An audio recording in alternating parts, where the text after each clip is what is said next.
away, Judith Malina. Not only we did many programs with her, she came at least to 10, 12 events as a guest. And again, someone said to me today, you have no idea how great that is. She never goes to see anything. It's so hard to get her to a play that she came to the Seagull.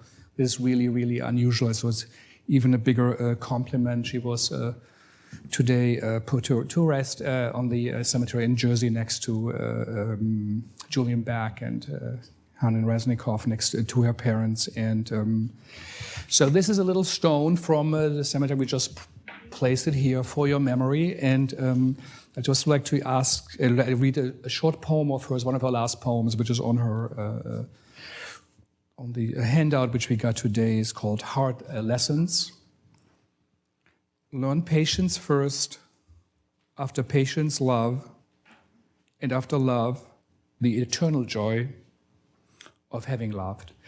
So, again, it's a sad moment, but on the other hand, what theater is so great about, it deals with our life and death and with what we all think about and look forward to. And then we have Ayad with us tonight, and we really are very, very glad and I'm happy and grateful that you came.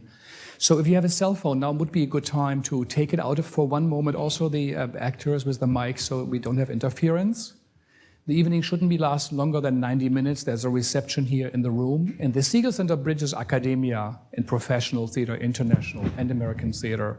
So thank you all again for coming. So, and I would like to ask Nilesh first to come and give us a short introduction. Thank you.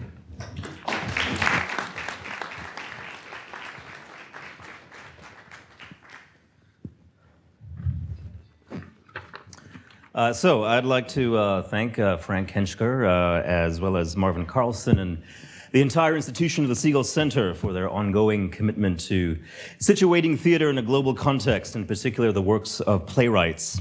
I will try to be as brief as possible, and my job here is to introduce the work of Ayad and also to offer a few points that may frame and inform a conversation with him. And before I do that, I just want to mention that in this very space in 2009, the Seagull Center launched a collection of plays that I had edited, a collection of original plays from the South Asian diaspora entitled Beyond Bollywood and Broadway, which included readings and panels from plays written by diasporic playwrights from North America, Europe, South Africa, and various other places. And then in 2014, the center held a launch for the journal Arab Stages. And in those intervening years, many of us in the field have been struck by the convergences, the divergences, and the comparabilities between Arab and Arab diasporic voices in the theater in the United States, as well as South Asian and South Asian diasporic voices in the US theater. And one way to concretize this kind of reaction is to look at the role of American Muslims in the US theater, where issues of race and marginalization and recognition work in ways that connect South Asian and Arab Muslim perspectives and histories. Orientalist tropes about Islam and Muslims in the United States often conflate Muslim and Arab, whereas, of course, the vast majority of Muslims in the world, past and present, exist in South and Southeast Asia with their particular syncretistic identities, forms of minoritization, in particular in India, and multi-religious, multilingual cultural landscapes.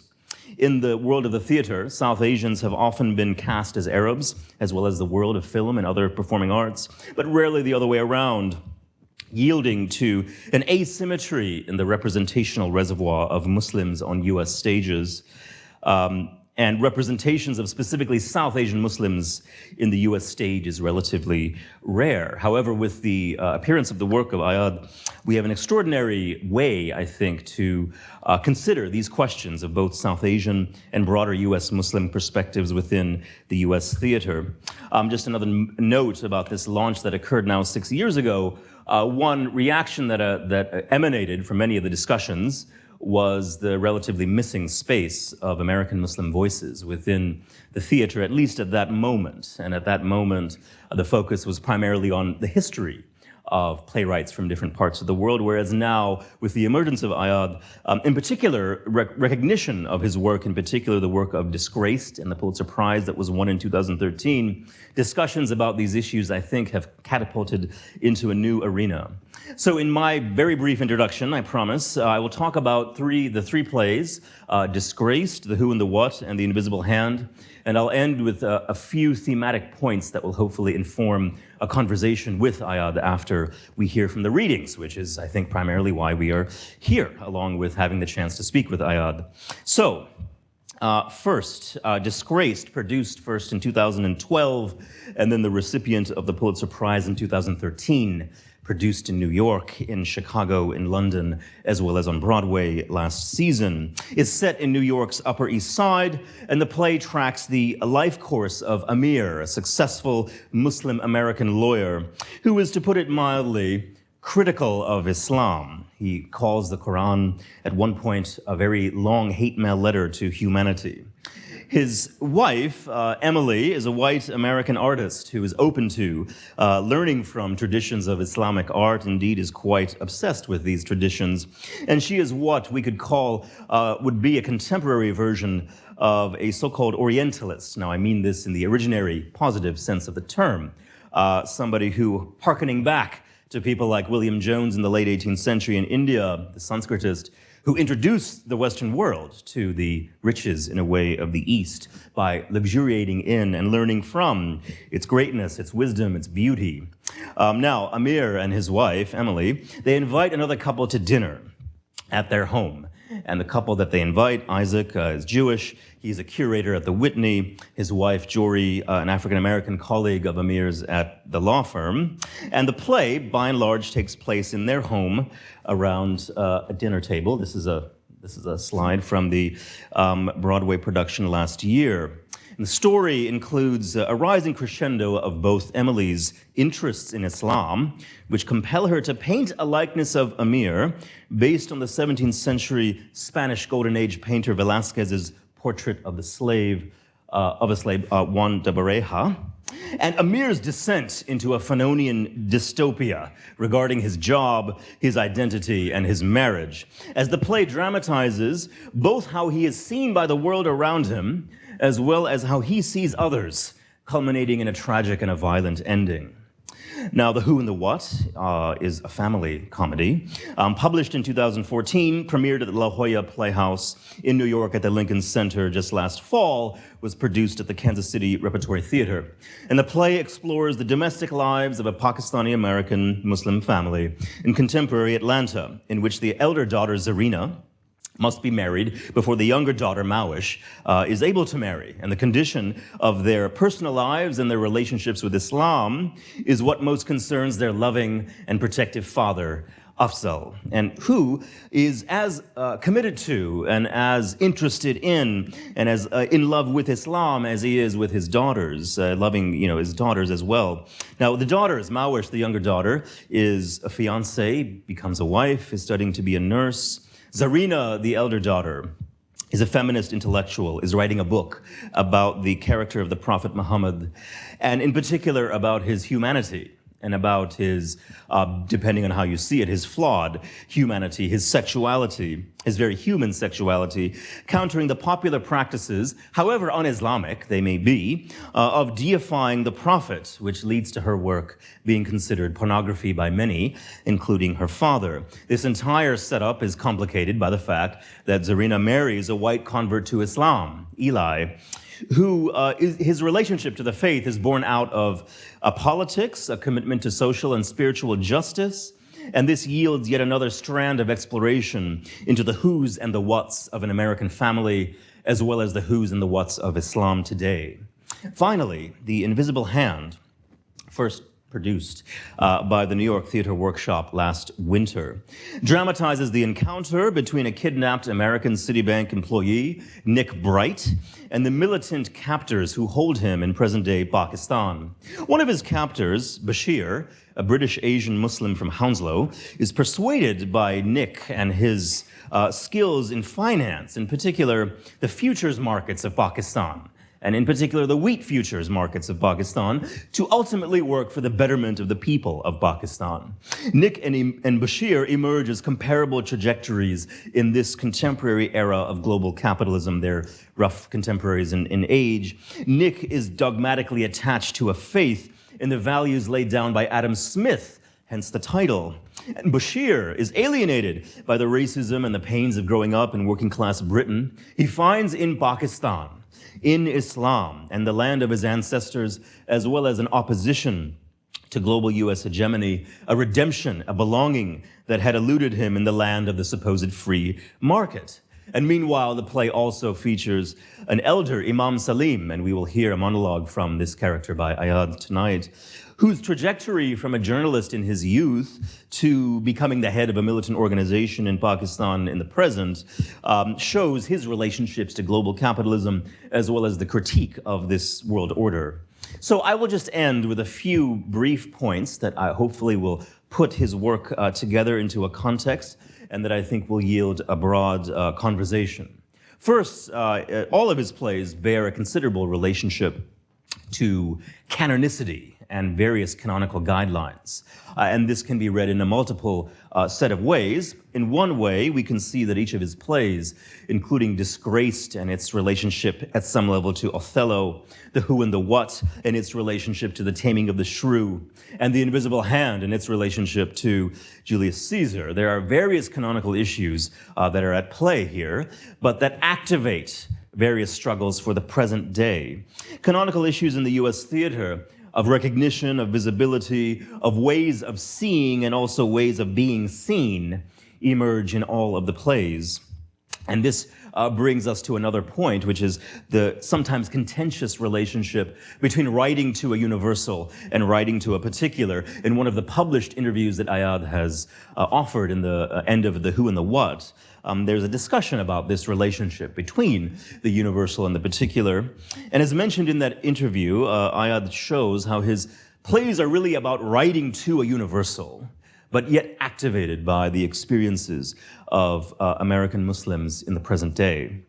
The broader universals that these plays all investigate explore the post-colonial condition in some way. So in Disgraced, the post-colonial racialized gender politics of the contemporary US context, along with ways of seeing. In The Who and the What, the sterilized condition of criticism within many Muslim contexts in the world of today, which betrays a longer history of thinking about the Prophet, of course, embodied by Zarina. And also, finally, in The Invisible Hand, a critique of political economy, which is seen through the different kinds of encounters that the world now features in the post-colonial present. The Bashirs, the Imam Salims, and the Nick Brights of the world. That play, at one level, is about Pakistan. It is also about the world. Ayad's plays, I think, add quite significantly both to many layers of the United States theater, as they do emerge after various historical precedents in American Muslim, let's say, performing arts and the theater within South Asian and Arab American communities in the United States. But at the same time, they're also about larger issues that affect all of us living in the post-colonial global capitalist present day. Now stop there and then allow for the actors and the playwright to continue. Thank you.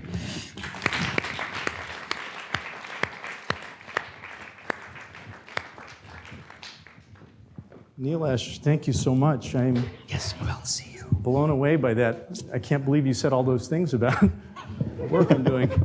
My mother would be very proud. Oh, yeah, you did so many things. One empty chair left. So that articulate and wonderful and tribute and introduction is a good segue. I'm going to read, by the way, thank you for coming today. It's a great honor to be here, and thank you, Frank, for inviting me. I'm going to read a little monologue here from The Invisible Hand. Nilesh gave you the basic setup.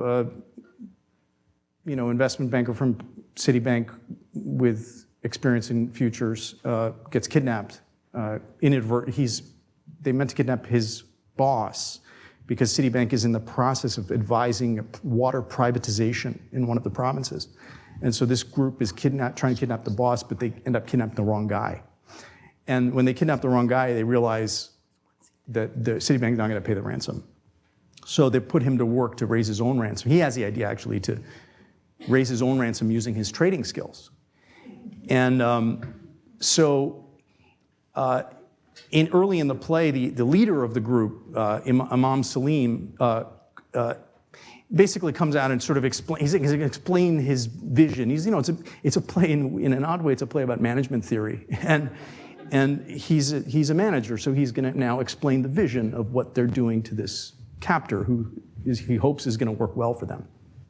So there are some moments here where somebody else says something, but I'll just pretend like I said it or that they said it, and I'm responding. It'll work itself out. When I started out in the world as a young man, it was as a journalist writing for the newspaper in Bahawalpur, south of Lahore. Oh, you know it. That was home, where I was raised, where my family is from. I knew the place. I knew the people. I wrote local news, stories I hoped would make a difference. A village's entire wheat crop lost in a fire.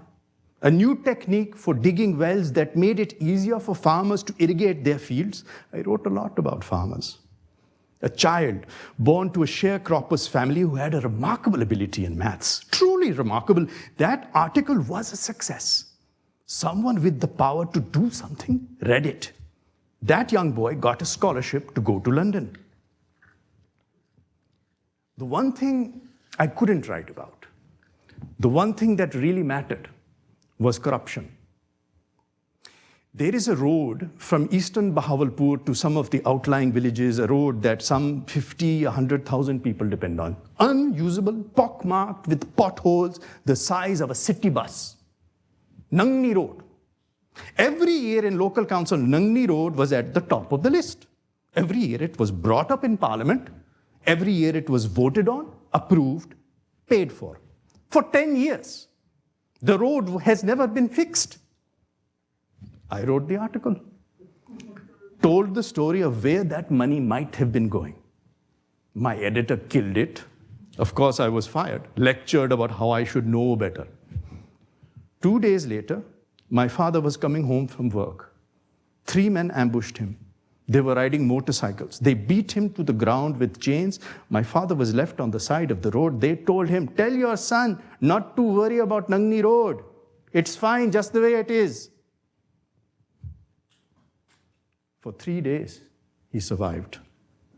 Long enough to berate me for my foolishness. You see, we are prisoners of a corrupt country that is our own making. But don't pretend you don't participate. You do. Of course you do. That's your job. That was Mr. Carey Martin's job. To grease the wheels, to rape and plunder our nation. I commend you for not objecting, Mr. Bright. One of the many things I seem never to have learned, that the key to success in life is keeping one's true thoughts to oneself. It was a very long path from that young man whose father was killed because of him to the person you see before you today. A long journey, but a straight one. A clean line of outrage. Thanks, that's the mom one. You can take. So I think they're going to show some clips of Disgraced now. They're going to show 4 clips. The first clip, and this is the Lincoln Center production where Asif Manvi from The Daily Show played Amir. And the first clip is from the first scene of the play where Amir's nephew shows up and is he wants.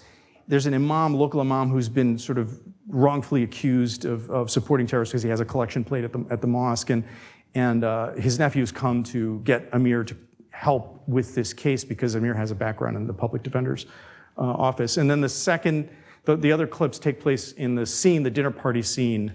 I think they're basically self-explanatory. It's a lot of, Disgraced is many things, and one of the things it is a kind of odd comedy of manners, so there's a little bit of that in some of these clips.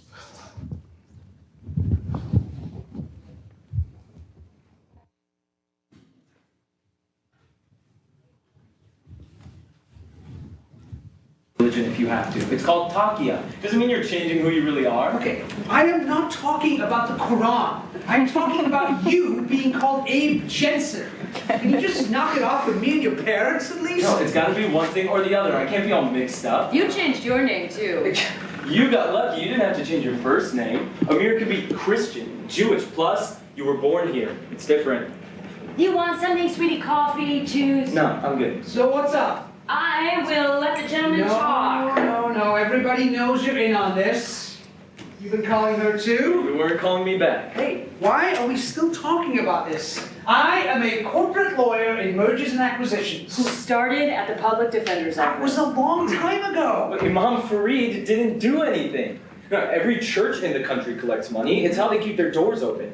We're entitled too. He's running a mosque. It's the law. It's in the Constitution. Just because they're collecting money doesn't mean they're collecting for Hamas. That is great. What does this have to do with me? It doesn't bother you that an innocent man is sitting in prison? I don't know Patriot Act law. Those guys that are on his team, Ken, Alex, they're Yeah, amazing. they're not Muslim. Oh, there you go. What? That's what I thought. I'm not going to be part of a legal team because your imam is a bigot. He is not a bigot.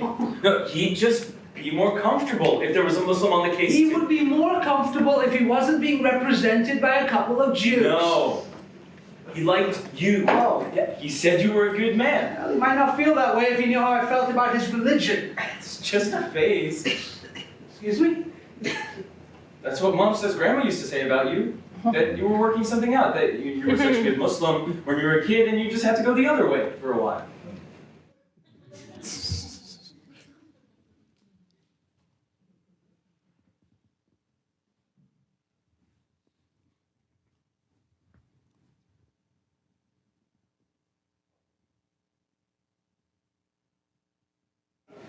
So, what's going on with your offer from Credit Suisse? I'm not going to do it. You are going to walk away from $200,000 more than you're making now. Partners are countering. I doubt it's 200 more. I put down roots.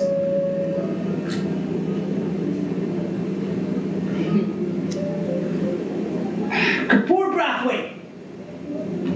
What? Now, you and me, on our own, in business. Look, Stephen and Ward got ahead back in the day underpricing the competition when they got started. Well, downtown Wasps didn't want to be doing mergers and acquisitions. Right, so Jews were doing it, and then mergers and acquisitions became all the rage, and guys like Stephen and Mort became the establishment. We are the new Jews. Okay. Look, we play our cards right, we can get to where LBH is now in a quarter of the time it took that. Are you coming up with this on the fly? This afternoon. Look, that firm will never be ours. It is theirs, and we will always be reminded that we were just invited to the party.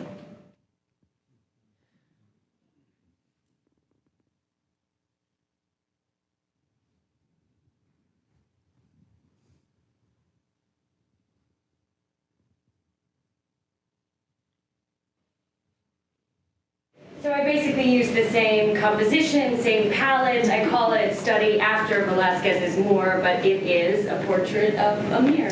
Her very own personal Moor. Muse is more like it. You know, I think I'd rather stick with the abstract pieces, keep the impression of your work consolidated. I'm tempted, though. I mean, it's a stunning portrait, and quite a tribute to you, Amir. You think? Yeah, standing there in your black suit with your silver cufflinks, perfectly pressed lily-white dress shirt, which is so magnificently rendered you can almost smell the starch on that shirt. No starch, Isaac, just ridiculous thread count. People don't stop talking about your shirts in the office. What? Sarah was joking you must spend half what you make on shirts. Wouldn't be far from the truth. Charvet, always. How much do those run? $600. Dollars? Okay, so there you are. Your $600 Charvet shirt. Like Velázquez's brilliant apprentice slave in his lace collar, adorned in the splendors of the world you are now so clearly a part of, and yet. What? The question remains. The question. Of your place. For the viewer, of course. Not you. It's painting after all. I like the stuff she was doing before. Landscapes, not a huge fan. Isaac, She knows that. I think it's smart that she moved on. It was not as fertile a direction for her. I think the landscapes are very fertile. Amir, What? we both know why you like the landscapes. Why? Because they have nothing to do with Islam.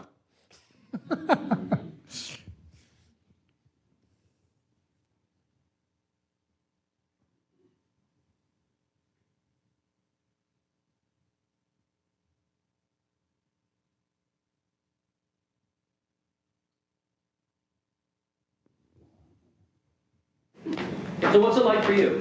What? Airport security. I mean, you hear stories. I wouldn't know. We cut right to the chase. He volunteers himself, goes up to the agents and offers himself up. what? To be searched? Look, I figure they're looking at me. It's not because I look like Giselle. So I figure why not make it easier for everyone involved? I've never heard of anybody doing that before. Well, on top of people being more and more afraid of people who look like me, we end up being resented. Those agents are working hard not to discriminate, then here comes this guy and just calls them out. Pure, unmitigated, passive aggression, my wife likes to call it. I think maybe she's got a point. Hey, I think it's kind of admirable, Amir. If everyone was so forthcoming, the world would be a very different place. It's racial profiling. I know what it is. I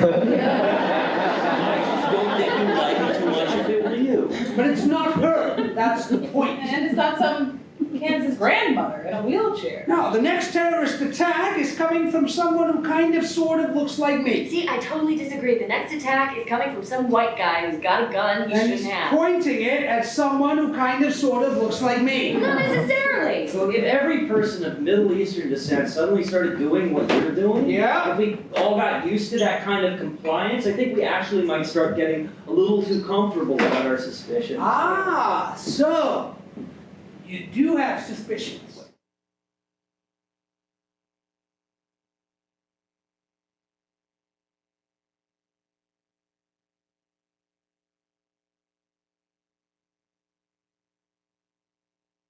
Is that?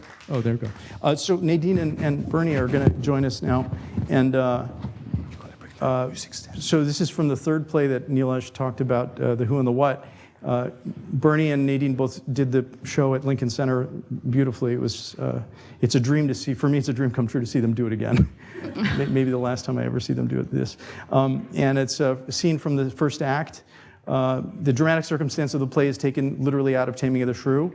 There are two sisters, a younger sister who wants to get married, older sister who has sworn off men, and love and men. And she plays the older sister, Zarina, who's the lead in the play. And the opening scene establishes basically that dramatic circumstance. The second scene of the play shows us this fellow meeting a white man in a cafe. He's posed as his daughter online and has been interviewing candidates for her as a suitor. And she's unaware of this. And so that second scene, the audience is like, what's going on here? And then they start to figure out what's going on. And then when they kind of basically have it figured out, that scene ends, and then we start right away with this scene.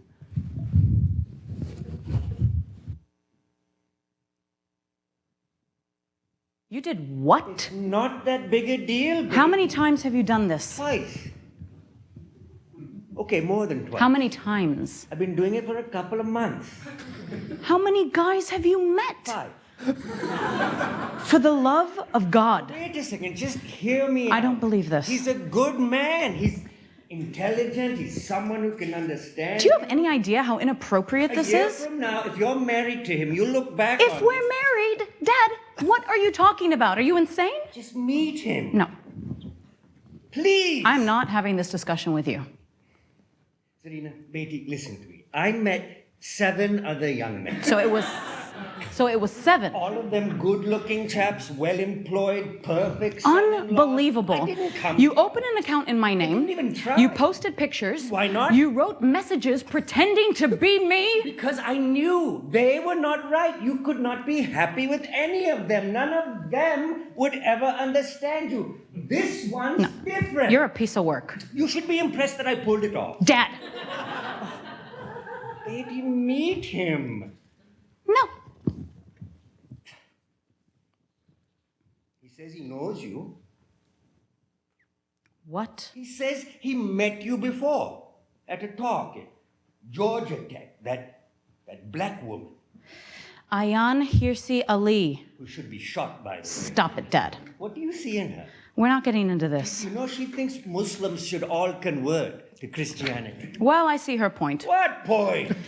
She's just saying Christianity has been around longer than we have. It's had more time to work out some of the kinks.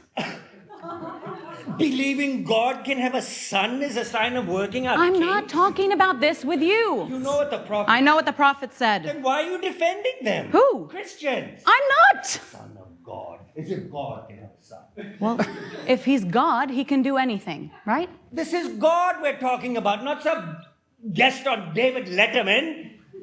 So random.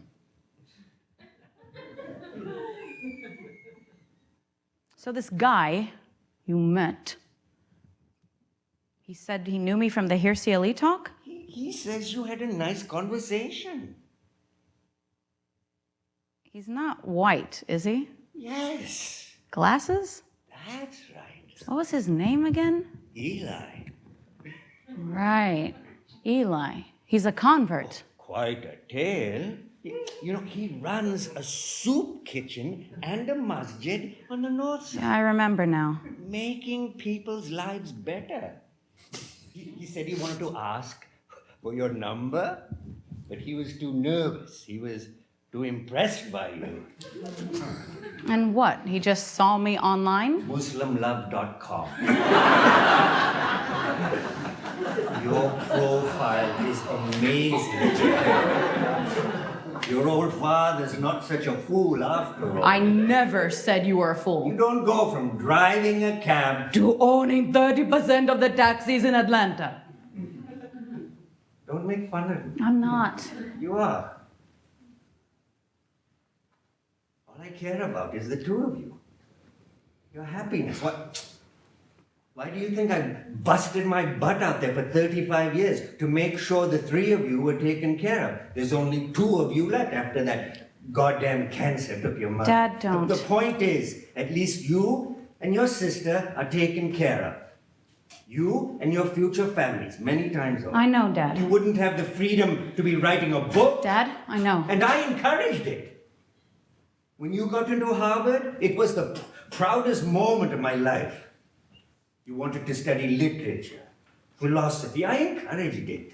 You wanted to get an MFA in creative writing. I know. You were the one who made me see that it's important we don't all become doctors and lawyers and whatnot. We need our own kind thinking about the bigger questions. But it takes money. Money, money, money. And it has to come from somewhere. I know.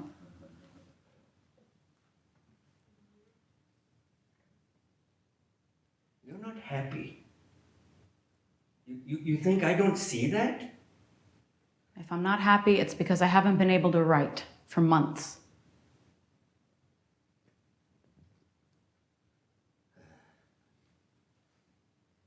Zarina, I'm sorry. I should not have stopped you and Ryan. Forgive me. I have. No, you haven't. I didn't have to listen to you. That you did says something about who you are. I don't know that I like what it says. I do. The kids were not going to be brought up Christian, Dad. I know. He'd agreed. I know, Betty. I'm not sure I know what love is anymore, Dad.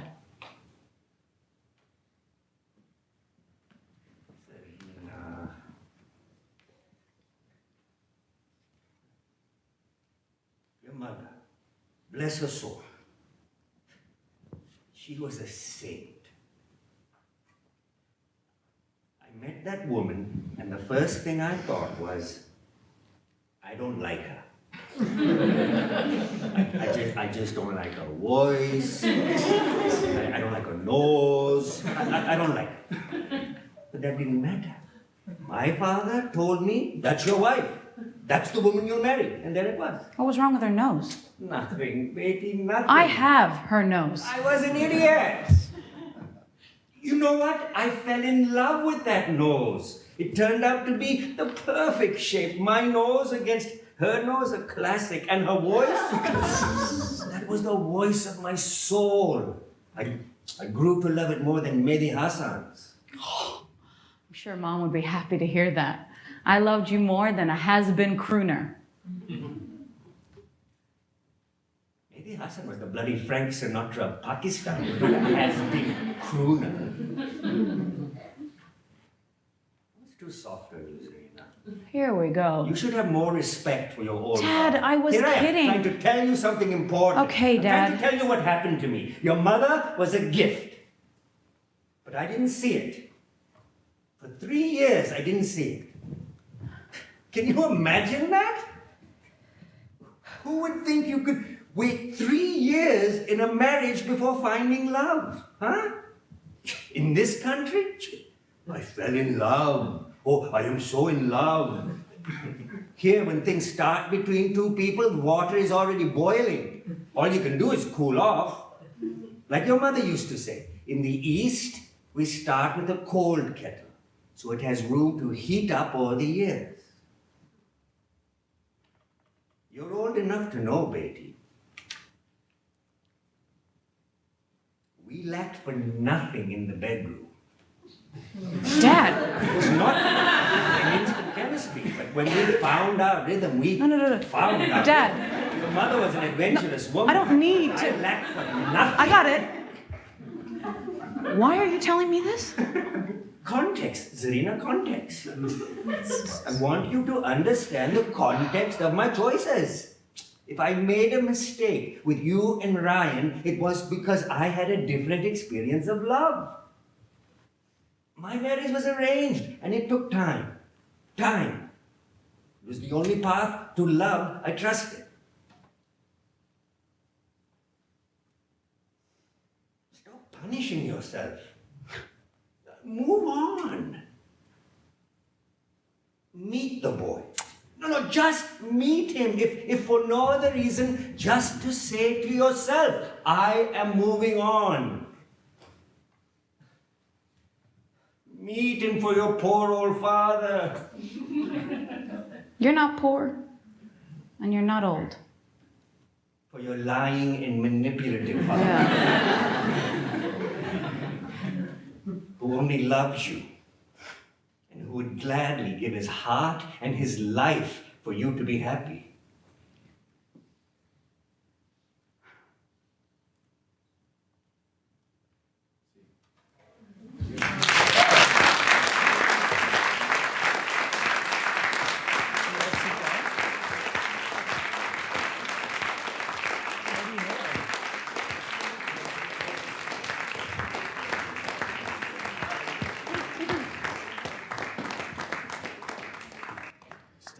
The panel, right? Oh. This is so great. Oh. Thank you. Forgot.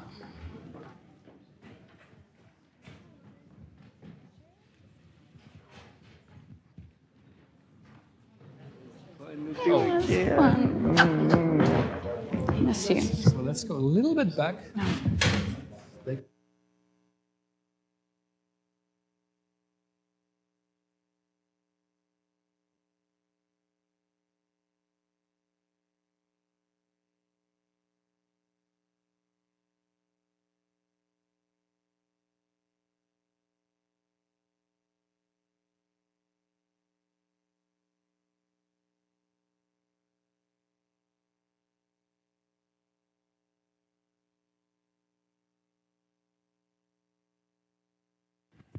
I want to see you guys do it again.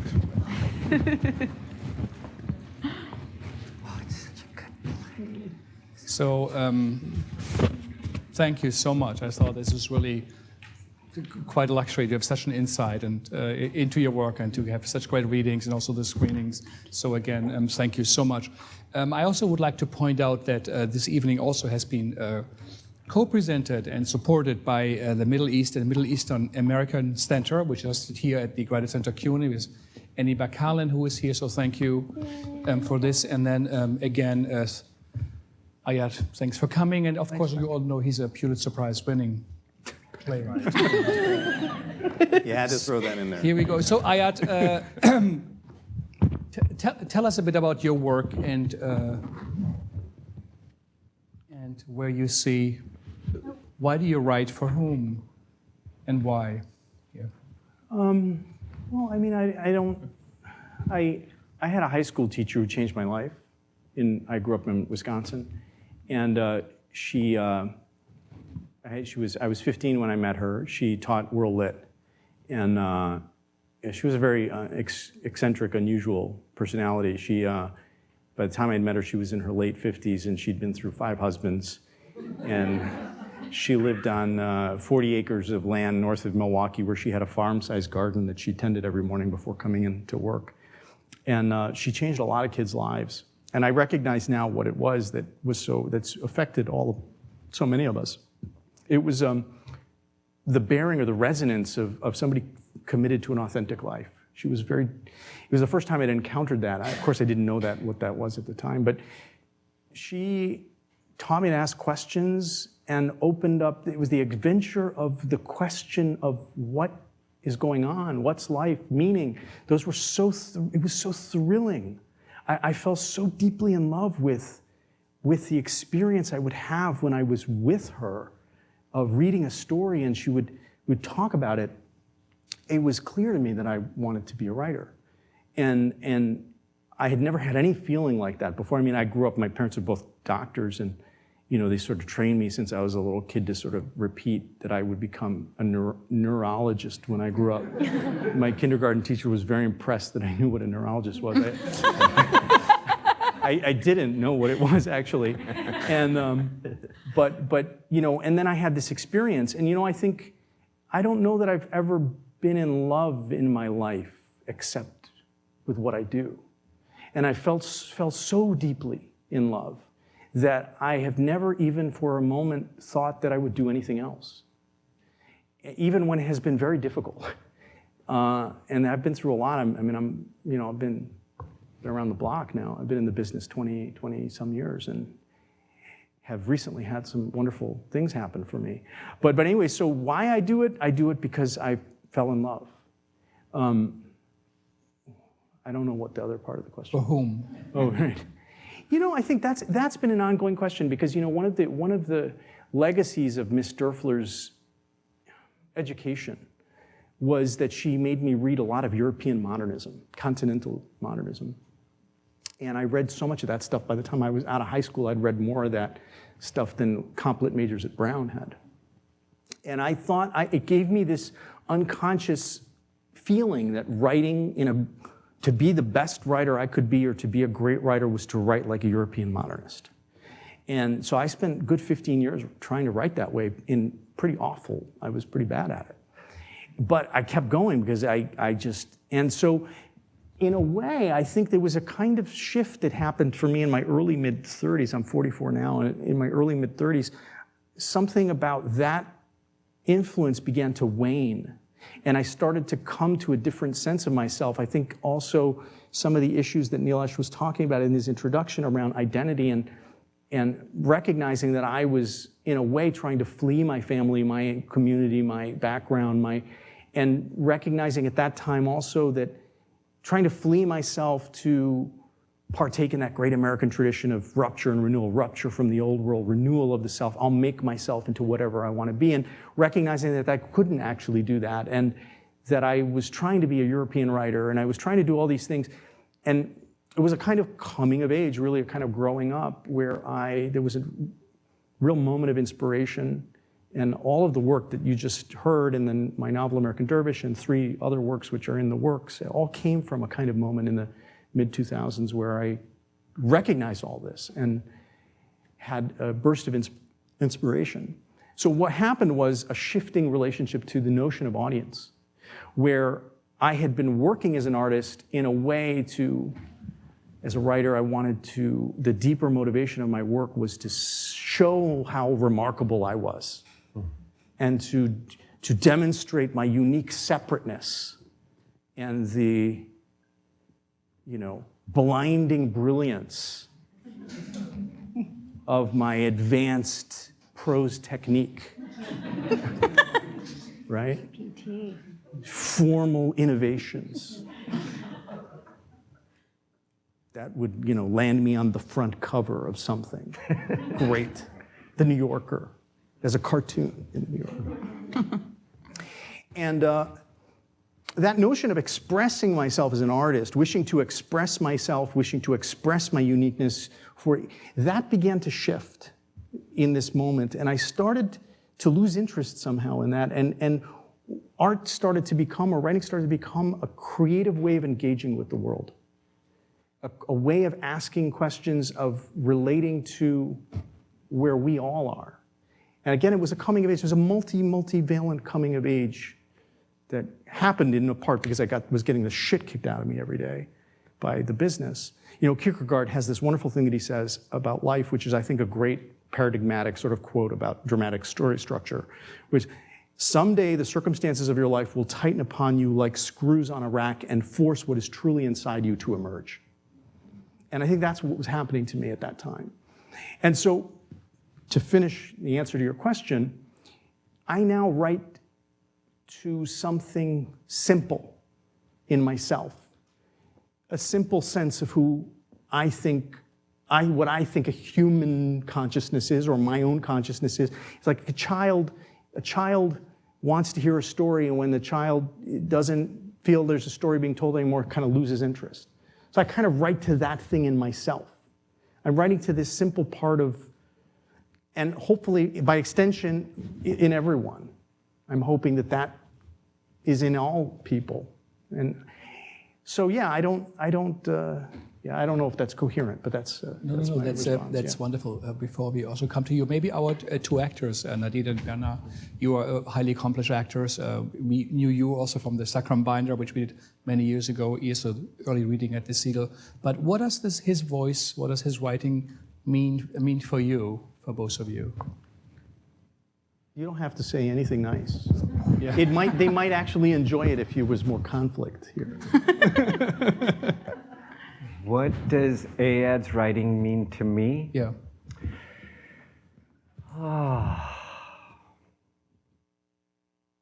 It's not a promising sigh, actually.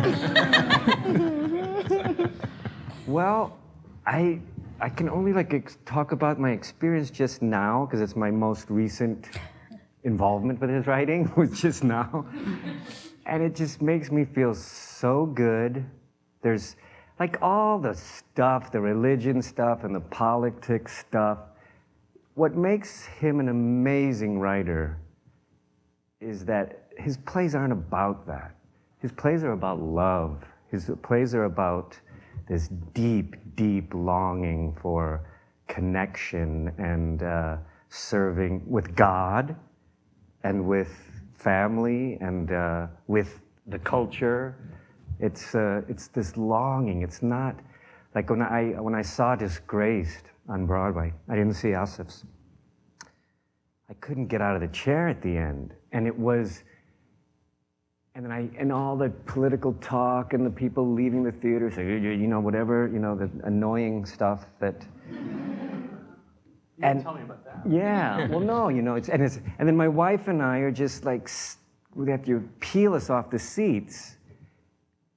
And what got me was this image of this man looking at his portrait at the end of that play, and there's just something so human and so beyond all the nonsense of religion and politics. So what draws me to his play is his soul, is his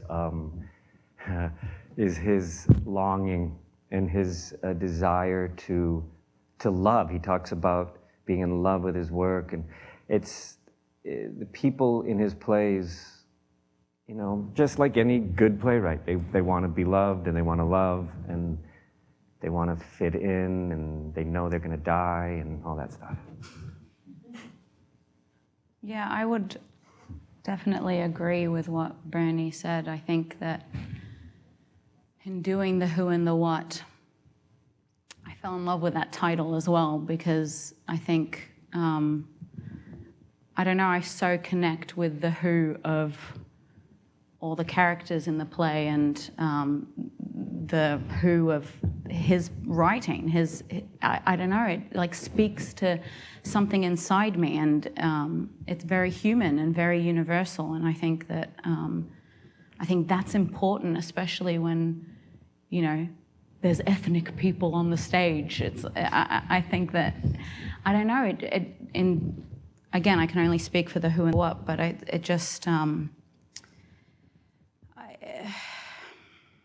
it definitely is, his writing is special.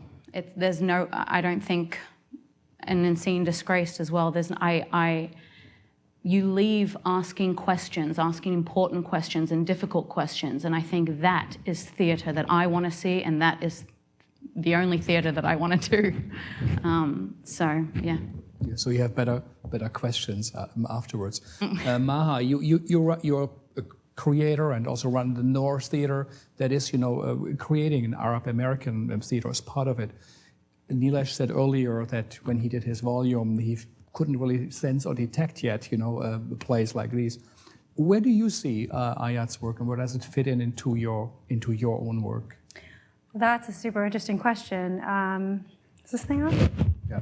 Hey. It's funny because I actually asked Frank where I fit into this panel. So North Theatre, we exist to develop, support, and present the work of theatre artists of Middle Eastern descent. And it took us a while to even figure out what is the word going to be. Is it going to be Arab American, Middle Eastern, South Asian, MENA? How are we going to delineate? And it's something we still struggle with, because I think there is definitely a lot of shared experience, particularly in sort of a shared diasporic experience, a shared post-9/11 experience, which can cross ethnicity, which can cross religion, which can cross a lot of things. And then, as you so eloquently put, there are a lot of differences. So all I can do is point to that. I think where your work fits in is emerging. I have a really hard time saying this work fits and that work doesn't. I'm also very, very mindful of never putting forward this false sort of global multicultural thing where everybody of color has a shared agenda. I think that's deeply problematic. I think to even say every Arab American or every Muslim or every Muslim Arab American who grew up in Queens has a shared agenda is deeply problematic. And that's coming from somebody who started a company to act as a beacon for people to gather around. So I live in constant conflict. Constant conflict. So I don't actually know how to answer your question. All I can do is say that we're grateful to have your voice, for sure. Yeah.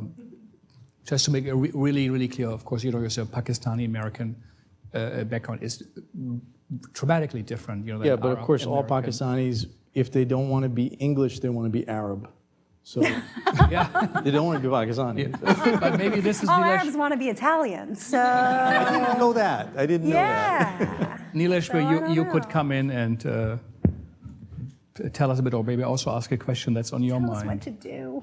Well, yeah, I also would say that I resist slotting anything into any particular category, but rather to recognize the historical importance, to recognize the aesthetic horizons and powers that we now, I think, have among us and that we can think about, that allows us to do other things, ask new questions that may not have been asked earlier. And so one thing that I think has come up that I think is an interesting area of discussion that I'd maybe like to pose to Ayad, and maybe we can, all of us, I think, have a discussion about, is the world of canonicity and the canonical guidelines that do, to some degree, shape the kinds of narratives that we have, that we can work with, but then how these particulars actually shape perhaps a different conversation about those canons. And so there's two levels. I think there's a literary one, but there's also the world of performance, the world of actors having the ability to inhabit different kinds of, let's say, human and existential predicaments that they had not had the chance to do before. Right. And I think this comes through in Disgraced very well, but also in all of the plays. Right. And so perhaps maybe if you could speak to that issue. Sure. I mean, I think I understand your question, which is that, which is relating to predecessors and form, really, is I think what you're talking about. I had this, like I said earlier, I had this idea that maybe I could be like a great writer because I could be like a European modernist, like a Herman Broch or somebody like that, right? And that just, I failed. I wrote this 600-page novel that was supposed to be my pièce de résistance and the greatest thing in the language, and it was awful. It was just an awful work. My best friend wouldn't call me back after I gave it to him. Didn't want to talk to me. But, and it's that sort of idealism and delusional idealism of the young artist. So I think that the question of influence and predecessorship has become much more concrete for me. It's not about aspiration as much as it is it's about utility. So in a way, I find Shakespeare is somebody who I'm in dialogue with just personally because I'm reading him so closely all the time, and I am finding him, but it's not because he's Shakespeare. It's because he's dealing with the very real commercial demands of speaking, and also not letting those commercial demands prevent him from very, very profound and interesting meditations on both existential, political, and questions of polity as well as questions of being. And so the capacity to blend those preoccupations is very unusual in a writer. And so I found that as a craftsman, Shakespeare is somebody who I am learning from a great deal. But I'd also say, as far as genre goes, I think my deepest thought on this runs somewhat along these lines. I think that story form is an answer to the question of the meaning of life. Tragedy is a particular kind of answer to the question of the meaning of life. Comedy is a different kind of answer to the question of the meaning of life.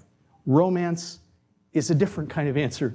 Each genre offers a complete, embodied response that can lift us and offer an opportunity for us to cleave to reality through the expression of this meaning, whether it's loss or gain or hope. None of them are final. That's what I love about storytelling, is that there is no final answer.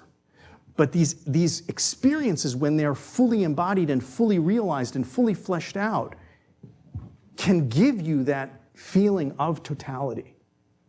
So that is my feeling about that. Yeah, there is a lot of love in your plays, but one play also is about a suicide bomber who then, goes off. And, I said tragedy too.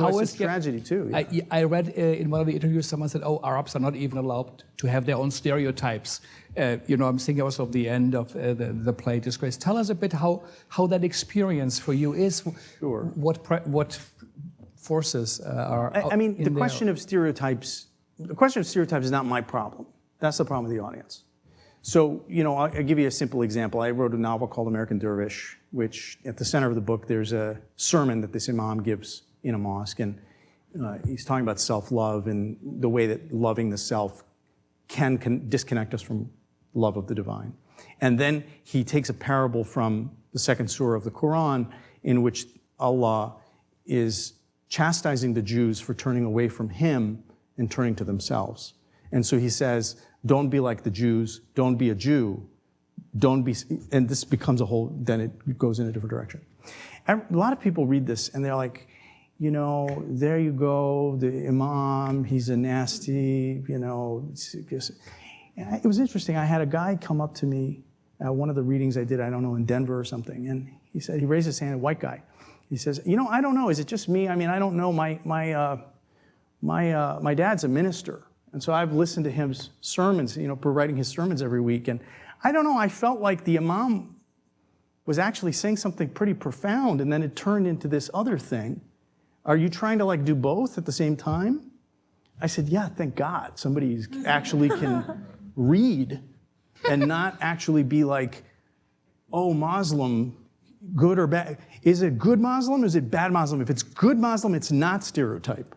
If it's bad Muslim, it's stereotype. I don't live in the good Muslim, bad Muslim paradigm. It's not meaningful to me. I don't have double consciousness about my experience. It's just, these are the people that I know. These are the things that, so then somebody comes and says, oh, God, so you're reaffirming the stereotype. I was like, well, no, if you bring a lens that I'm uninterested in, and you put that lens on top of my plate and find hay to make, that's not my problem. Because I'm not going to try to figure out what's in your head or try to figure out what's in the culture's head and then write in some way to shift that. To me, that's a public relations issue. That's not art. That's a very valiant advertising campaign, which I think in our fading late capitalist moment is actually what art has become because of the denaturing of the practice and the experience of art when it has to be accountable to an economic model. We have to account for what its purpose is. What does it do? Oh, well, it helps us change our mind. It helps the Muslims look good. That's not, I don't. Yeah, and I think this is quite remarkable, and I think this is why your work is so, in a way, clear and captivating and also real, and I think open with all the complexities in it. What I find fascinating in your work, and we saw it a little bit in the readings, these two ideas of fundamentalism, the fundamentalism of Islam and the fundamentalism of capitalism. There was a German philosopher, Steinweg, who said the only way you find fundamentalism and you find religion in American papers are now in the business pages. You forget about everything else. Everything has been given up and is dystopian and nobody believes really anymore. But the business pages, this is the market. Like free market ideology, yeah. If you have the right idea and if you believe it, even if you go down, and the market will help you. This is a very orthodox, fundamental belief, and in this scene they clash. Is that something where you see will those one day communicate, or is that the source of the conflict? Those two. So is there ways to bridge those fundamental ideas? I don't know. I think everything you said is certainly on my mind. I think I tend to write about extremists, whether they're extremist humanists or extremists. I mean, fundamentalists in the sense of people who find the fundament in some idea that is meaningful to them. And the ground, that they build the ground, the house of their being on an idea. And I think that that's actually something many of us do. And we may not even realize that we do it. So yeah, I mean, I think all of those things are true about. Yeah, and fascinating and open and without real answers. Before we go to the audience, I don't know if any of you have another question to, it's a chance to ask Ayad. Anything on your mind or? No, I have one. The Who and the What is dedicated to Bernie. Bernie did the show in La Jolla, and then he did it at Lincoln Center. You're a great inspiration to me, Bernie. So, oh, yeah. Is that like? That was a pivot. I mean, I'm just gonna ask this and see if it provokes interest, like your thing does. I am angered by my fellow artists who accuse Ayad of being self-hating.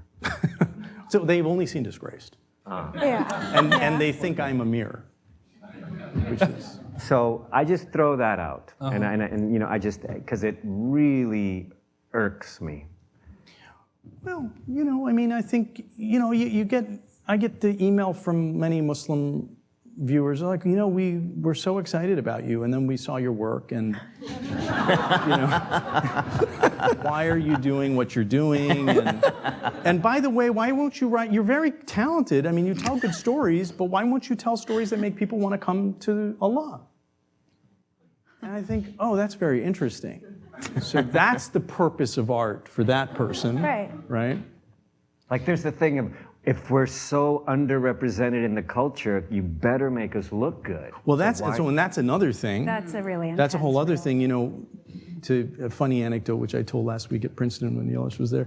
There was a day of events at Appalachian State University around my work, and there was a panel where 3 scholars had gathered: philosophy, English, and comp lit, and each of them presented 10 minutes of remarks And then I was supposed to address those remarks that they made. And the philosophy guy was like, yeah, you know, it's got some interesting ideas in it.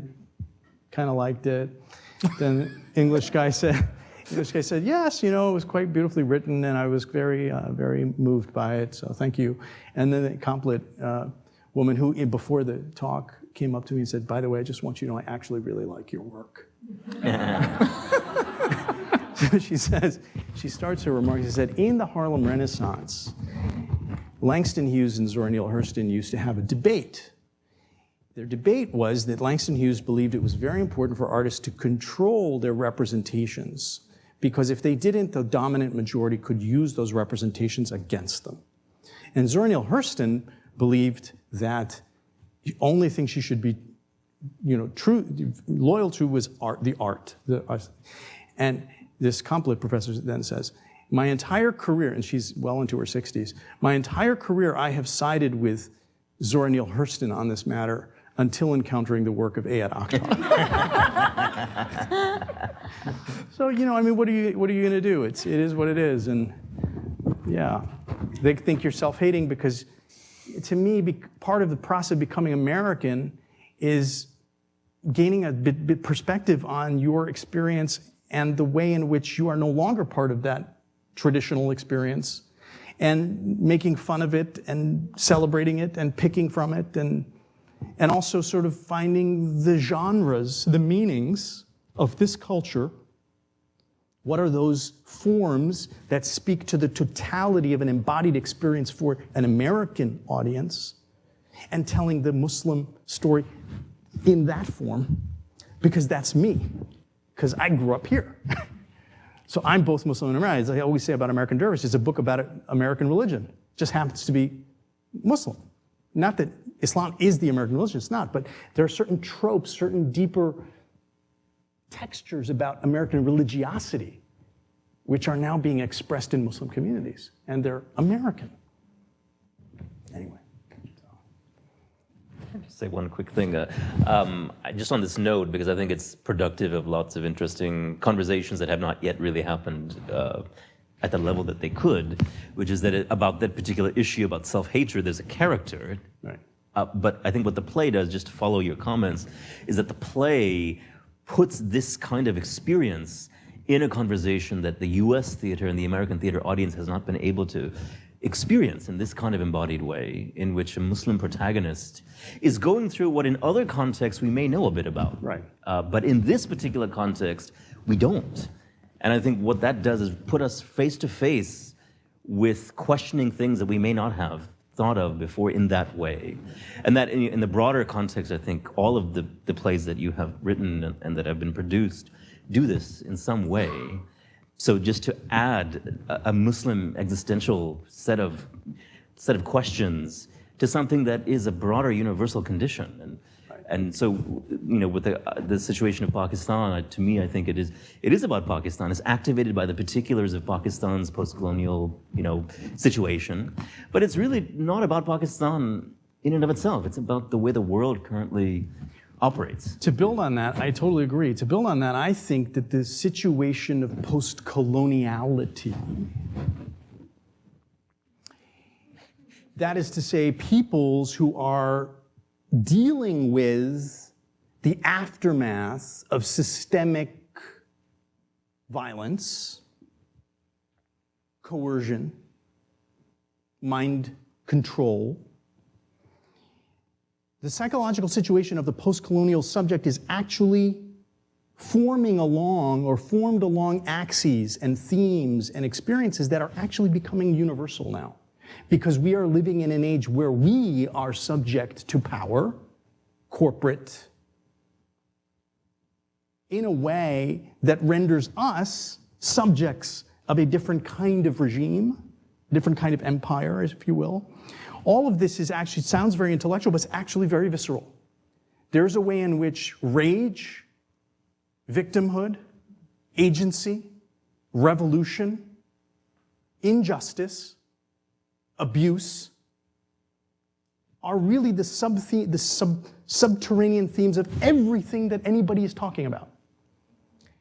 What's very interesting to be a Muslim American writer is to have this petri dish in which to filter all of that and its history as a metaphor for where we are as a species. And that is perhaps overweeningly what I think people are actually connecting to in my work without realizing it. At least I hope. I'm getting applause in this. Yeah, so this shows that perhaps a shift away from a continental big thinking of islands and difference, but as a group. And Edouard Glissant, who taught here, always thought about, we should think like in the Caribbean, this is more the world instead of having one monolithic, strong idea. But now we're going to go to the audience, and again, Ayad, who broke two major rules at this dinner. People talked about religion and politics. Yes. Maybe that is what people loved so much about it. People actually did that. So maybe we're going to take a couple of questions, and if you raise your arm, so 1, 2, 3, so 4. Okay. Thank you very much. I'm a big fan. I was in Pakistan just a few months ago, and I was asked this question, do you have any Jewish friends in the US? And I said, yes, lots of them. And he recited the verse from the Quran that, Jews and Christians, you should not take them as your friends. Right. So what I find interesting is that not only in the United States, all over the world, there is this phenomena which is not being recognized, which is repetition of specific ideology. Daniel Kahneman wrote this book called Thinking Fast and Slow. He said, reading it now, yes. Huh? I'm reading that book right now. Yeah, yes. It's one of my favorites. So what he says is that, the best way to make people believe in falsehoods is excessive repetition and reinforcement, because human beings cannot easily distinguish between familiarity and truth. And authoritarian regimes and marketing folks, they all know this truth. So humans have this myth that they have this free choice. They can make a choice. They could do, it's up to them what they choose. But for 1400 years, Muslims and Christians and Jews have been enemies. Success of J-Date, Christian Mingle, MuslimMatch.com. What is it? Are they free choices, or they're massive brainwashing at work, which is not even recognized by the people who are practicing it? Well, I don't know there's a question in that. I think you made a very eloquent, you made a very eloquent statement about it. Yeah, that's fine. Humans have this notion that humans, they think that they make choices, whereas what is at work is their brainwashing, unconscious ideology that they're carrying. Well, how do you think they reconcile? I'm interested. You should be up here with us. What's that?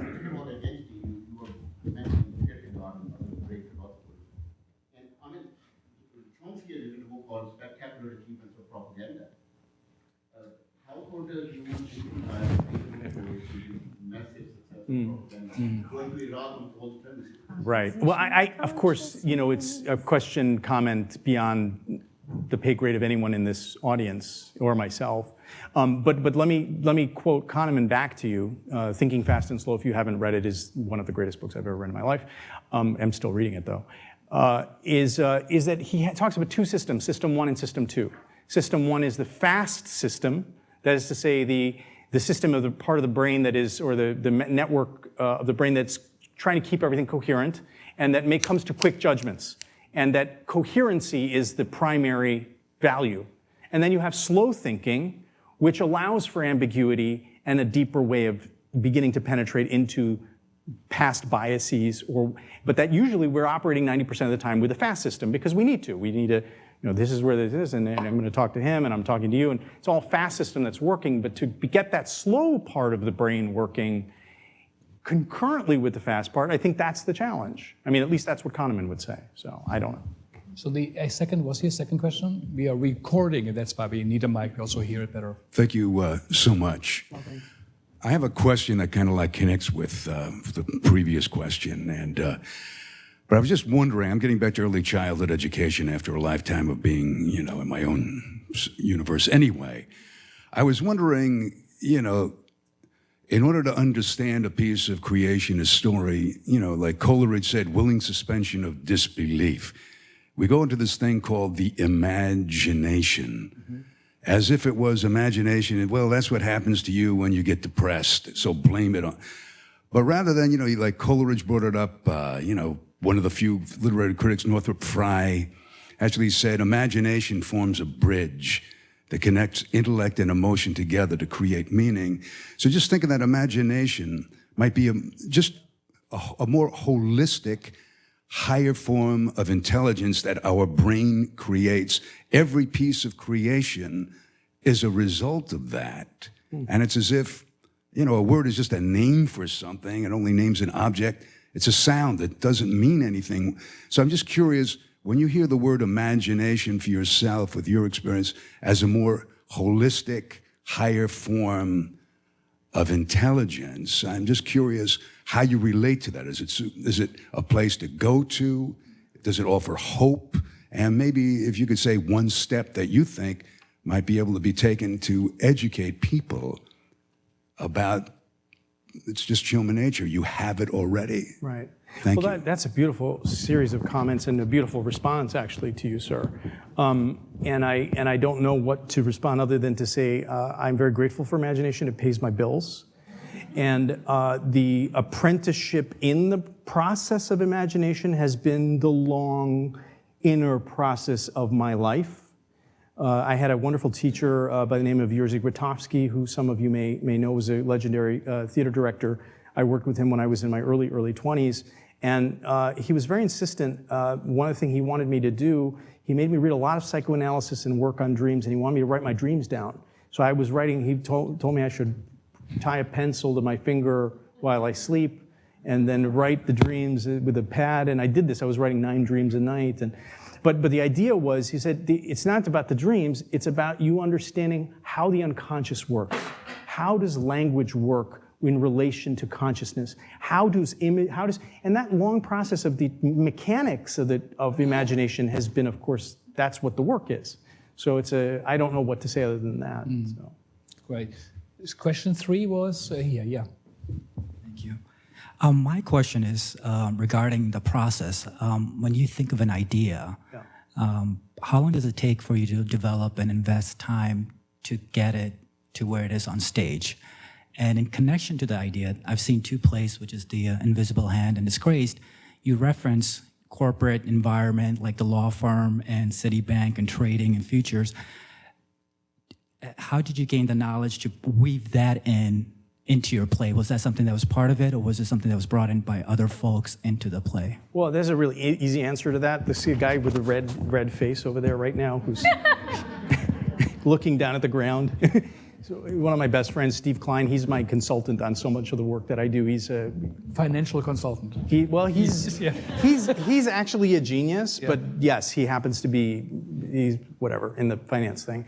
So I'm surrounded by a lot of great people. He was also an M&A guy at Skadden Arps, and he was my consultant on the legal stuff in Disgraced. Oh, okay. Well, there you are. You guys may know each other. So yeah, so I just surround myself. As far as the first question, an idea, I don't know, it's tough. I think a good dramatic idea is actually the confluence of 3 or 4 ideas. I think one idea I used to think one idea is great, and then now I think from a actual technical point of view, you can't get through one. You have to have 2 or 3 different things that actually, there's a lot of talk about complexity, what a complex system is. And a complex system, there's a wide agreement that complex systems are comprised of diverse elements that are interconnected, that are interdependent, that means their behavior is dependent, and that they're self-modulating based on changes in. So what you're describing is good narrative, actually. But part of that first thing is diversity, so you have to have a number of different. So a lot of times I'll have an idea for something, and I'm like, oh, I can't do that yet because I don't know what the rest of it is. Like, I don't know how the other 2, 3, or 4 ideas that have to comprise this thing. So it often takes many years for an idea to come to fruition. So. Which was the 4th question? Over there, yes.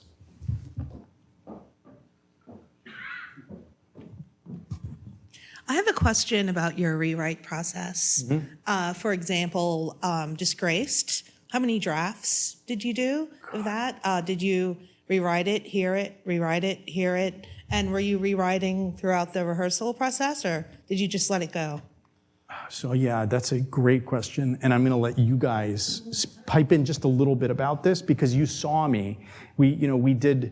You saw the first production of The Who and, you were in the first production of The Who and the What, then you were in the second production of The Who and the What, the rewriting process, and also our constant conversation. Just maybe give a little context about the process. Yeah, it was constant. I mean, I've never seen more generous. There's a saying when in the room is that we go with the best idea in the room, which is not usually the case. It's just like, there's a writer and no, you have to do it this way, or there's a director and there's no, you have to do it. There's really this attitude of let's go with the best idea in the room. And so literally, I mean, just so easily, you hear this phrase, not wanting to kill your babies, or he would cut out the most gorgeous stuff because it's not working in a heartbeat. And our ending in The Who and the What changed drastically from La Jolla to Lincoln Center. Then it changed drastically from our third preview to our fourth preview. Yeah. It was constantly moving. He's open to Kimberly Senior, the director who worked on both these plays. I mean, on that play and Disgraced and The Who and the What. They have a two-brain kind of thing that works together.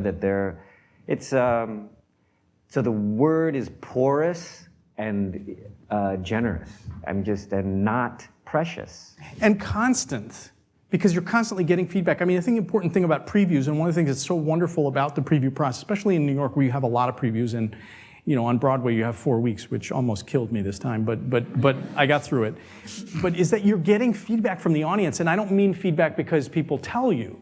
I mean feedback because you're sitting in the audience and you feel the meaning shapes happening around you, and you see the play through their eyes, and you see what's working and what's not, and you begin to understand where narrative threads are or where people are losing focus. And I'm the kind of writer who cares about that.